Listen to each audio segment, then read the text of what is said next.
ETV ન્યૂઝમાં હું છું આપની સાથે રાધા। બુલેટિનની શરૂઆત મહત્વના સમાચારથી। સુરતમાં જીવના જોખમે કામ કરનાર શ્રમિકોને મોત મળ્યું છે। સુરતના અશ્વિનીકુમાર વિસ્તારમાં 4 લોકોના ગુંગળામણથી મોત નીપજ્યા। સુરતના ખાંડ બજારમાં 84 ડેરી પાસે રતિ હાઉસની આ દુર્ઘટના।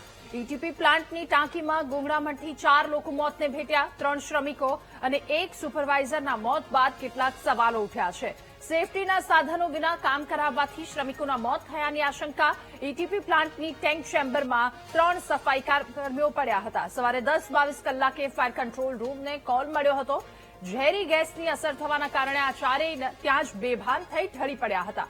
સુરતના મેયર માયાબેન માવાણી પણ ઘટના સ્થળે પહોંચ્યા। ફાયર વિભાગ પાસે તમામ માહિતી મેળવી ત્યારે ઈટીપી પ્લાન્ટ એટલે કે એફ્લુએન્ટ ટ્રીટમેન્ટ પ્લાન્ટ જે મૂળભૂત રીતે ઉદ્યોગો દ્વારા ગંદા પાણીને છોડાતા પહેલા અથવા તો ફરીથી ઉપયોગમાં લેતા પહેલા એને શુદ્ધ કરવા માટે ઉપયોગમાં લેવામાં આવતી એક ટ્રીટમેન્ટ સિસ્ટમ છે।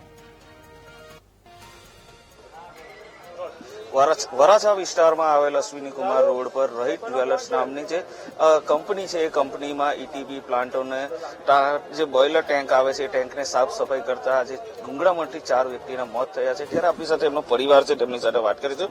જે આપનું નામ અને આપનો કોણ હતું? જે સંદીપભાઈ જાદવ પોતે, બરાબર, એ મારો નાનો ભાઈ હતો। શું નામ હતું? યોગેશભાઈ નાનાભાઈ જાદવ, બરાબર। એ કોઈ દિવસ એટલા વર્ષોથી કામ કર્યું, બરાબર, કોઈ દિવસ એવું થયું નથી। આ ટાંકીમાં એવું થયું છે ખબર નહીં, પણ ત્યાંનો જે માલિક છે એ માલિકને આપણે જોઈ છે। ખાસ કરીને એ આજ કામ કરે છે, કઈ આ જ કંપનીમાં કામ કરતા હતા કે પછી કઈ રીતના ત્યાં કંપનીમાં જ્યાં ગયેલા ને ત્યાં નથી, બીજી જગ્યા પર કામ પર ગયેલા હતા। હા, તમારી શું માંગ છે? માંગ અમારી એવું છે, જે ત્યાંનો માલિક છે એને બોલાવો। આપ આપનો શું મૃતકના સંબંધી થાય છે અને આપની શું માંગ છે? हम वही है कि भाई उसका सेट को सामने लाया जाए, हमारे को उसका ये करना चाहिए, न्याय चाहिए। ખાસ કરીને એમની સાથેના જે આવેલા છે, શું કઈ રીતના આપ જયારે પહોંચ્યા હતા, આપને કઈ રીતના ઘટનાની જાણ થઈ ને આપની હમણાં શું માંગ છે? સીધો અહીંયા જ આવ્યો છું ડાયરેક્ટ। મને ફોન જયારે ખબર પડી કે એમનું મૃત્યુ થઈ ગયું છે, પણ અહીંયા આવ્યા પછી ખબર પડ્યું છે કે ત્યાં કઈ ગેસ ઓવરલોડ થઈ ગયો અને એના કારણે બ્લાસ્ટ કઈ બનાવ બન્યો છે। પણ હવે તાનો માલિક આવે તો અમને ખબર પડે કે થયું શું છે, સીસીટીવી છે શું છે, તો ફાઇનલ તો અમને કઈ ખબર નથી। પણ માલિક ફરાર છે, તો અમને તમારા મીડિયા દ્વારા વિનંતી છે કે પોલીસ કાર્યવાહી કરે ને જલ્દી જલ્દ જે માલિક છે એને પકડવામાં આવે, પછી અમે એ રીતે અમે આગળ વધશું કાર્યવાહી કરવામાં। ચોક્કસથી કે જે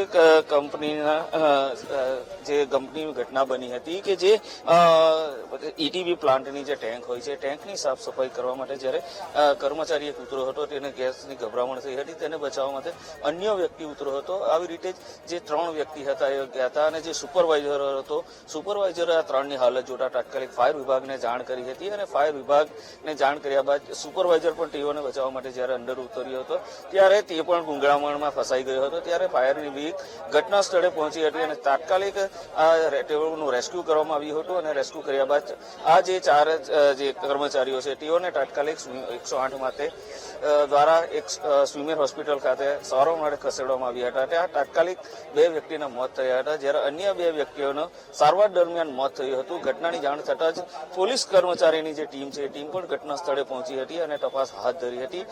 ખાસ કરીને જે મહત્વનું છે કે જે કર્મચારીઓ છે, કર્મચારીઓને આ સેફટીના જે સાધનો હોય છે, સાધનો લીધા વગર ઉતારવામાં આવ્યા હોવાનું હાલ તો સામે આવ્યું છે। ફાયર વિભાગ દ્વારા પણ જણાવવામાં આવ્યું હતું કે જ્યારે તેઓ ત્યાં પહોંચ્યા હતા ત્યારે તેઓ પાસે કોઈ સેફટીના જે સાધનો હોવા જોઈએ, જે સેફટી પ્રિકોશન જે કંપનીએ આપવું જોઈએ તે આપવામાં ન આવ્યું હોવાને કારણે આ મોત થયા હોવાનું સામે આવ્યું છે। જ્યારે આપણી સાથે અન્ય પરિવારના વ્યક્તિ છે, આપણે વાત કરીશું। જે આપનું નામ અને આપનો કોણ વ્યક્તિ આ ઘટનામાં ગુમાવ્યું છે? મારું નામ ગણેશ ગૌતમ સોનોને છે। જે એક્સપાયર થયા એ મારા મોટા ભાઈ છે વિકાસ સંતોષ સોનોને, અને એક મારો ફોઈનો છોકરો છે એમાં વિજય ભીખા આયરે। એ મોર્નિંગમાં જોબ પર નીકળેલા, સવારે મોર્નિંગમાં જોબ પર નીકળેલા, મને 12-12:30 વાગે ખબર પડી એમ કે આવું થયેલું છે અને મને કાયદેસર કાર્યવાહી જોઈએ અને ઇન્સાફ જોઈએ છે। આ જ કંપનીમાં નોકરી કરતા હતા કે અન્ય કંપનીમાં નોકરી કરતા કોન્ટ્રાક્ટ પર ગયા હતા? ના, બીજી કંપનીમાં જોબ કરે એ ભાઈ, બંને ભાઈ બીજી કંપનીમાં જોબ કરે. ત્યાં કંપનીમાં એમને બોલાવેલું કામ માટે, કોન્ટ્રાક્ટ સ્ટાફે ત્યાં બોલાવેલું એમને કામ કરવા માટે. આપને કેટલા વાગે જાણ થઈ આ ઘટનાની? હા, મને 12:30 વાગે ખબર પડી.